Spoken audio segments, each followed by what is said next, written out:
అందరికీ జై శ్రీశ్యామ్. Hi friends, ఎలా ఉన్నారు? అందరూ బాగున్నారా? ఈరోజు నేను గుండె నిండా గుడి గంటలు చెప్పబోతున్నాను. Today episode. కానీ చెప్పే ముందు ఒక్క మాట చెప్తాను, వినండి. లైక్ చేయండి ప్లీజ్. ప్లీజ్ సబ్స్క్రైబ్ చేయండి, లైక్ చేయండి ప్లీజ్ ప్లీజ్ ప్లీజ్. ఇప్పుడు చెప్పబోతున్నాను, ఓకేనా? శృతి అంటది, రోహిణి రాత్రి నిద్రపోయే టైం పక్కన పెట్టి మిగతా టైము మీ ఇద్దరు ఎంతవరకు కలిసి ఉంటారు, ఎంత టైం వరకు కలిసి ఉంటారు అని అడిగింది. రోహిణి అంటది, ఇంట్లో 4 గంటలు కలిసి ఉంటాం శృతి అని చెప్తుంది. అప్పుడు మనోజ్ అంటాడు, పార్లర్ వెళ్ళిన ఫోన్ చేసి ఫర్నిచర్ షాప్కి పిలిపిస్తాను, ఒక 5 గంటలు కలిసి ఉంటాం అని శృతితో చెప్తాడు మనోజ్. శృతి అంటది, రోహిణి అంటే మొత్తం 9 అవర్స్ కలిసి ఉంటాం. శృతి, విన్నావా వినిపడిందా అని రవికి అంటుంది. అప్పుడు బాలు మనోజ్కి ఇలా అంటాడు, ఏరా బయటికి వెళ్తే పార్లర్ అమ్మకు పిలిపించుకుంటావా? మనోజ్ అవును అంటాడు. అప్పుడు బాలు అంటాడు, అది ప్రేమతో పిలిచినట్టుగా లేదు, షాప్లో పని చేయడానికి పిలిచినట్టుగా ఉంది. మనోజ్ అంటాడు. అప్పుడు నీకెందుకురా, నీకు ఎవరైనా అడిగారా లేదా నీతో పని చేయించుకున్నారా? బాలు, ఈ షాప్లో నేను నిద్ర పుచ్చి పని చేయటంకు నేనేమి పార్లర్ అమ్మనేంట్రా? శృతి, మీరు ఆపండి. మీ ఇద్దరు ఎంతసేపు కలిసి ఉంటారు? మీనా అంటుంది, ఉదయం 4 గంటలు, మధ్యాహ్నం కొంతసేపు, రాత్రి ఇంకొంతసేపు, మొత్తం 10 గంటలు కలిసి ఉంటాం శృతి అంటుంది. శృతి, విన్నావా, వినబడిందా, చెవుల పడిందా? రోజుకు సగం కంటే ఎక్కువ కలిసి ఉంటారనమాట. ఇంకా మనోజీ రోహిణి వాళ్ళైతే ఇంకా 9 గంటలు అయితే దానికన్నా 1 గంట ఎక్కువ మీ అన్నయ్య బాలు మీనా. చూసావా ఎంతవరకు కలిసి ఉంటున్నారో? రవి ఇవంతా ఎందుకు అడుగుతుంది శృతి?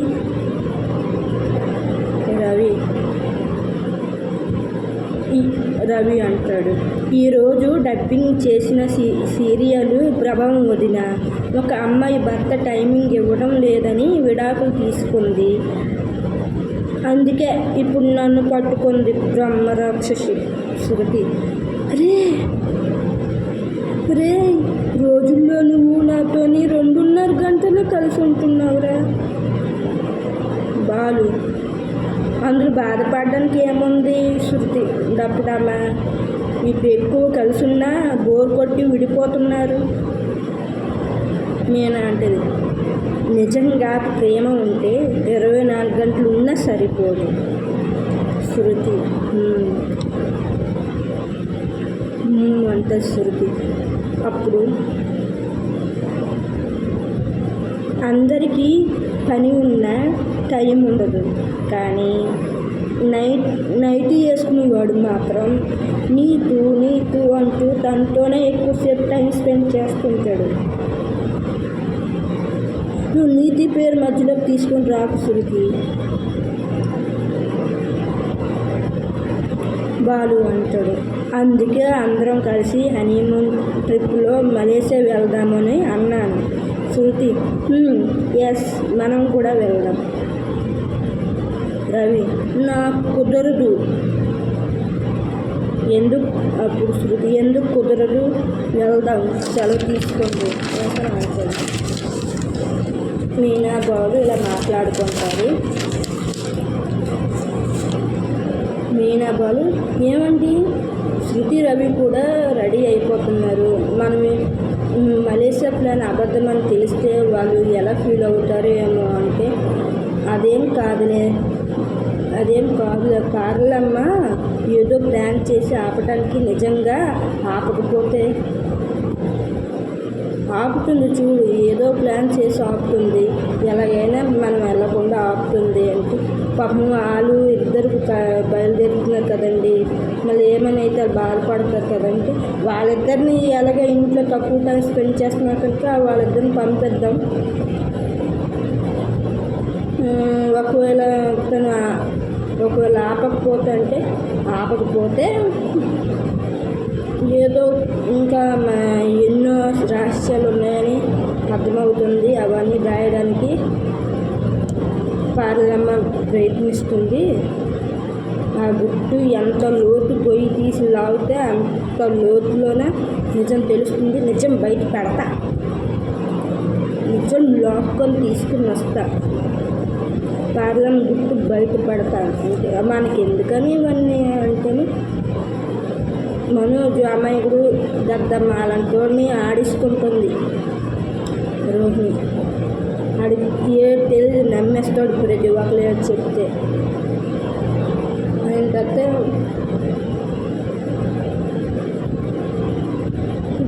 రవి శృతి వాళ్ళు వెళ్తే మనం కూడా వెళ్దామండి అంటే, మీకు వెళ్ళాలని ఉందా అని అంటేమో, అదే కాదండి, అటు ఇటు మంచు మధ్యలో కారు ఇలా వెళ్తుంటే చెట్లు ఇవన్నీ ఉంటే ఎంత బాగుంటుందంటే, కొడైకెనాల్ వెళ్దామా, కొడైకెనాల్ వెళ్దాం అంటున్నావా అంటే, అవునండి, సరే అయితే ఈసారి పరిస్థితి చక్కబడిన తర్వాత మన ఇద్దరు హనీమూన్ వెళ్దాం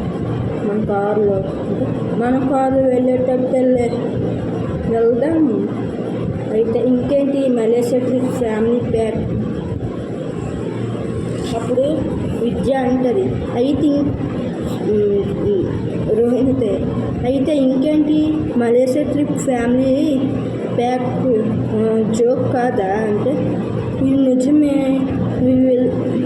అందరూ బయలుదేరిపోతున్నారు అంటే, అందరూ బయలుదేరిపోయినట్టయితే అందరూ మలేషియా వెళ్తే నువ్వు నడి రోడ్డు మీద నిలబడి ఉంటావు. అనవసరంగా భయపెట్టకే, మరి ఎలా ఎంతవరకు ఎన్ని రోజులు మోసం చేస్తావు అనేసి విద్య అంటుంది. వాళ్ళందరూ మలేషియా వెళ్దామని మరి నువ్వేం నేను చెప్తావు అంటే, వాళ్ళు వెళ్ళడానికి ఆపడానికి ఎన్నో ప్రయత్నం చేస్తున్నాను. వాళ్ళతో పాటు రవి శృతి కూడా బయలుదేరిపోతున్నారు.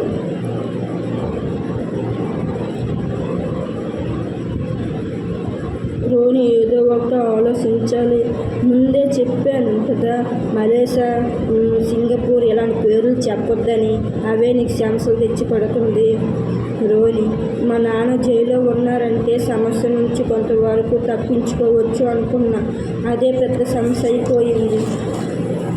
ఇప్పుడు నేను జైలుకి వెళ్ళే పరిస్థితి వచ్చింది. అప్పుడు విద్య అంటే, నీ లైఫ్ చూస్తుంటే క్రైమ్ థ్రిల్లర్ సీరియల్ కంటే టెన్షన్గా ఉంది అంటే నాకు ఐడియా వచ్చింది. రోహిణి అంటే, తెలియని వాళ్ళైతే ఇలా చేస్తారు అంటే ఏం చెయ్యాలి విద్య అంటే, నిజం చెప్పి కాలు చేతులు పట్టుకొని బతిమాలాడు అంటే, నిజం చెప్తే మనోజ్ నాకు దూరం అయిపోతాడు, నిజంగా నేను నిజాయితీగా ప్రేమిస్తున్నాను మనోజ్, నేనంటే తనని నాకు చాలా ఇష్టం, తను లేకపోతే నేను ఉండలేనంటే, నిజాయితీ వెనక అంత స్వార్థమే ఉంది, అబద్ధాలు ఉన్నాయి అనేసి ఎక్కువ రోజులు ఆ కాపురం నిలబడదు అనేసి విద్య అంటుంది. నాకు ఒక ఐడియా వచ్చింది అనేసి రోహిణి అంటది. మాణిక్యంకి ఫోన్ చేసి పిలువు అని అంటుంది. మాణిక్యంకి ఫోన్ చేసి పిలిస్తే మాణిక్యం ఏమో, విద్య నీతో పాటు తిని కూడా ఉందా, అమ్మాయికి తను క్రైమ్ చేస్తూ నన్ను క్రైమ్ చేయిస్తుంది రోహిణి అంటే, లేదు క్రైమ్ ఇదే ఆఖరిసారి ఒకసారి హెల్ప్ చేయవా అంటే, లేదు నేనేం హెల్ప్ చేయలేదు బాబు, మొన్న మీనాకు దొరికిపోవలసింది ఇది దెబ్బతిట్లో తప్పించుకున్నాను. ఏదేదో అనుకున్నాను. బాహుబలి అంత స్థాయిలో పెద్ద స్థాయికి వెళ్తాను అనుకున్నాను. ఒక చిన్న పాత కూడా నాకు దొరకలేదు. దొరికిందని సంబరపడ్డాను, కానీ అదంతా మోసం అని తెలిసిన తర్వాత ఎంత బాధపడ్డానో మీకేం తెలుసు. నీకు అలాంటి పాత్రలు ఇప్పిస్తాంలేము, కొంచెం హెల్ప్ చేయమంటాము. అలాగే అంటారా, దేంట్లో ఇరికించేస్తున్నారు నన్ను. అయితే ఈసారి మీరు బాధపడుతున్నారు కనుక కొన్ని హెల్ప్ చేస్తానులే అంటే థ్యాంక్ యూ. విద్య ఒప్పించుకున్నాడే అంటే సరదా పడిపోతారు ఇద్దరు ఒప్పించుకున్న తర్వాత సరదా అయిపోతారు. తర్వాత మనోజ్ ఇంట్లోనే ఉంటాడు. పోలీసు వాడు వస్తాడు. నాన్న అమ్మ నేనేం తప్పు చేయలేదు, పోలీసు వాడు వచ్చాడమ్మా అంటే దేనికోసం వచ్చేళ్ళారా, నువ్వేట్రా ఎందుకురా జడుస్తున్నావు అని అంటాడు. అయిన తర్వాత దేనికి వచ్చారు అని అడిగితే మీరు మలేషియా వెళ్ళడానికి పాస్బుక్ చేయించడానికి మీ అందరూ ఒకేసారి చేయిస్తున్నారా, ఎందుకు ఏదో ఫ్రాడ్ పని చేశారా, అది తప్పించుకోవడానికి అందరూ ఒకేసారి ఇక్కడ నుంచి చెక్కేస్తున్నారా అని పోలీసులు అడుగుతారు. లేదు మేము అలాగెందుకు చెక్కేస్తాము, ఎవరి డబ్బులు తీసుకోలేదు, లక్షలు మింగిలేదు, మేము అలాంటి కాదు, మా ఫ్యామిలీ అలాంటివి కాదు అని బాలు అంటాడు. నేను అంటది మా అత్తయ్య దగ్గర కూడా మేము ఎప్పుడు డబ్బులు తీసుకోలేదు, మేమెందుకు ఒకరి దగ్గర తీసుకుంటాము అని అనగానే అయితే అప్పుడే మాణికమ్మ పోలీసు వాళ్ళు ఉన్నారు, ఇలాంటి సమయం మంచి టైంలో వచ్చాను, ఏం కానీ ఇరికించేసి నన్ను జైల్లో పెట్టేస్తారు ఏటో, నా మటన్ కొట్టి ఏమవుతుందో ఏటో అనుకో జాగ్రత్తగా డీల్ చేయాలి లోపలికి వెళ్ళి అనుకొని లోపలికి వస్తాడు. వచ్చిన తర్వాత అమ్మ రోహిణి మీ నాన్న చనిపోయారు జైల్లోనే అంటే పోలీసుడు అక్కడే ఉంటాడు. పోలీసుడు సరే నేను వెళ్తాను అనుకుని మీ ఫ్యామిలీ మాట్లాడతారు కదా, సరే నేను వెళ్తానని వెళ్ళిపోతే బాలు అంటే అక్కడ కూడా ఏం ఫ్రాడ్ పని చేశాడు అలా నాన్న అందుకే చంపేశారంటే, లేదు బిజినెస్ మ్యాన్ అయితే ఎక్కడైనా శత్రువులు అంటారంటే అంత పెద్ద ఫ్రాడ్ పని చేసి ఉంటాడు మరి అంటే, ఒరే ఊరుకోరా నాన్న చనిపోయిన బాధలో ఉన్నారు వాళ్ళు మొన్న అప్పుడు. అయితే ఆస్తులు కూడా పోయినట్టేనా అంటే, ఈవిడ కోసమే ఎక్కువ అబద్ధాలు చెప్పడం మొదలెట్టాను. మాణిక్యం వైపు సైగ చేసి చెప్తే చెయ్యి అనుకుని అంటాము. ఏంటండి అలాగంటారు, ఆస్తి అని మా అన్నీ చనిపోయిన బాధలో మేముంటే ఆస్తి అంటారేంటి, మా బావగారు చనిపోయిన బాధలు ఉంటే. అమ్మ రోని మీ నాన్నకి అక్కడ కూడా శత్రువులు ఉన్నారమ్మ, చంపేశారు, ఇదిగో మీ నాన్నది బూడిద అని అంటేమో, అయితే మా ఆస్తులు తిరిగి రావు అయితే నిజంగా అంటే రోని ఆ ఇంటి వారసురాలు కదంటే, ఆపండి అత్తయ్య గారు ఆపండి, ఇంకెన్ని రోజులు ఇలాగా మా నాన్న చనిపోయిన బాధలో ఉంటే ఆస్తి అంటారు, ఆస్తి పోతే పోయిందంటే, ఆస్తి పోతే పోయింది బూడిదే, ఇంకా మీ నాన్న బూడిద మిగిలింది, ఆస్తి ఇవ్వకుండా వెళ్ళిపోతున్నాడు మీ నాన్న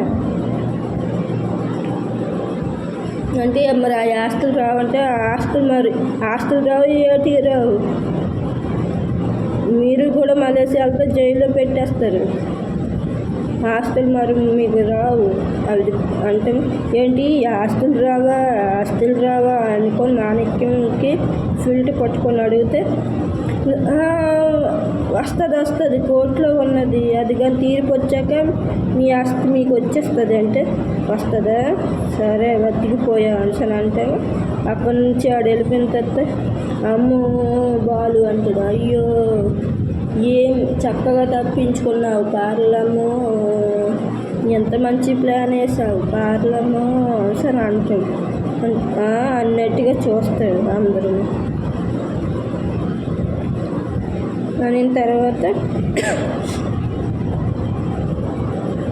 అక్కడికి తర్వాత మీనాక్షి దగ్గరికి వెళ్తుంది. ప్రభావతి. అక్కడేమో మీనాక్షి దగ్గర రోహిణి వాళ్ళ నాన్న చనిపోయారట. ఆస్తులు తిరిగి మరి రావాలంటే అది కోర్టులో ఉన్నది. కోర్టు కోసం తిరగాలి. ఏం చేయాలి వదిన అంటే, ఏం తిరుగుతావు ఆస్తి గురించి? ఎక్కడి నుంచి కోర్టు కోసం 10 సార్లు తిరుగుతావా మలేషియా? కోర్టు అంటేనే కోర్టు చుట్టూ 33 సార్లు తిరగాల. ఏమనుకున్నావు మలేషియా? ఎన్నిసార్లు వెళ్ళిపోతావు? మరి ఆస్తి ఏది నీకు రాదు అంటే, అయ్యో మరి రాదా అని బాధలో ఉంటే బయట నుంచి మీనా పువ్వులు డెకరేషన్ చేస్తుంది కదా, వాళ్ళతో పాటు చిత్రం ఉంది కదా ఆవిడ, ఈ విధంగానే మీనాన్ని దెబ్బతీయాలంటే వాళ్ళ అత్తయ్యని మనం గ్రూప్లో పెట్టుకోవాలనుకొని లోపలికి వస్తుంది. నేను డ్యాన్స్ క్లాస్ నేర్చుకోవాలనుకుంటున్నామండి అంటే, మీ పిల్లలు ఎవరు ఉన్నారా వాళ్ళకి నేర్పిస్తారా అంటే, లేదండి నేనే నేర్చుకుంటానంటే అక్కడికి సీరియల్ ఎండ్ అవుతుంది. నెక్స్ట్ ఎపిసోడ్ రేపు చెప్తాను. అందరు లైక్ చేస్తేనే నేను చెప్తాను. లైక్ చేయనప్పుడు నేను ఇంత కష్టపడ్డాను దేనికండి. ముందుగా సీరియల్ టీవీ రాకుండా ముందే మీకు స్టోరీ చెప్పేస్తున్నాను.